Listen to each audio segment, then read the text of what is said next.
lacagta iyo asalka cryptocurrency saaxiib ay ku soo dhawaada waxaan mowduucan kaga hadli doonaa taariikhda ay lacagtu soo martay lacagta aadanuhu isticmaalo iyo asalka cryptocurrency meesha ay ka soo bilaabatay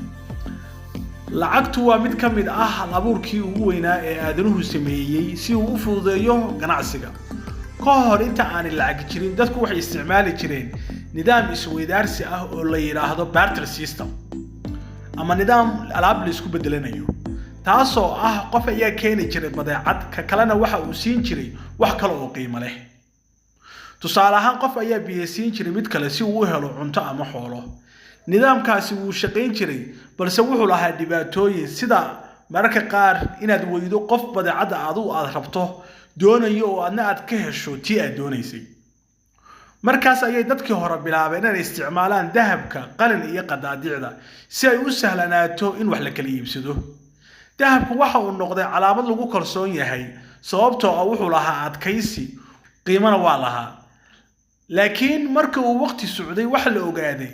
in xambaarka dahabka ama lacagta adag in la qaado sida dahabka oo kale in la qaado inay adag tahay sida darteed dawladuhu waxa ay soo saareen lacag warqad ah oo ay ku sheegeen in ay qiimaheedu ku fadhiyo lacagta dahabka ee kaydsan soo bixitaankii lacagaha digitalka ah markii tiknoolajiyada internetku ay bilaabeen inay dunida bedelaan dadku waxa ay bilaabeen inay ka fikiraan nooc cusub oo lacag aan physical ahaan u jirin balse lagu loo kaydiyo si digital ah waxa la sameeyay lacagaha electronic ah ee e-money sida PayPal, Western Union ama mobile money Soomaalidu isticmaalaan sida Sahal, EFC, Sad iyo Dahab kuwan waxay ahaayeen tilaabooyin muhiim ah laakiin wali waxa jiray hal dhib lacagtu waxay ku xiran tahay ama ku xiran tahay bangiyo iyo dawlado taasoo macnaheedu yahay in aanu qofku si buuxda u lahayn ama uusan u maamuli karin maadaama lacagtu ay maamulayaan bangi dhexe iyo dawlad ay maamulayso halkaas ayaad fikradda cryptocurrency ay ka dhalatay lacag si buuxda u madax bannaan aanay maamulayn bangi ama dawlad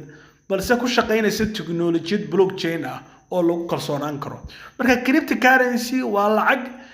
bedelaysa lacagaha hadda warqadaha ah oo iyadu keenaysa madax bannaani in qofku uu ka maarmo bangi ama dawlad in lacagtiisu ay u maamusho halkaas ayayna ka soo ifbaxday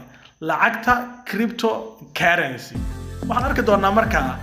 lacagtii ugu horeysay ee crypto soo baxday iyo sida ay dunida markaa wax uga bedeshay halkaas ay ku joojinayna qaybtan السلام عليكم ورحمة الله وبركاته ولما مقشة إرجع كريبتو أما cryptocurrency dad badan way maqleen balse tiro yar ayaa fahmay waxa uu dhabahantii yahay crypto waa mustaqbalka lacagta waa halka lacagtu u socoto maanta kumanaan qof ayaa lacag ka sameeya cryptada qaar iyagoo ka ganacsada qaarna iyagoo maalgashi ku samaysta wax kasta waxay ka bilaabmaan aqoon yar iyo go'aan adag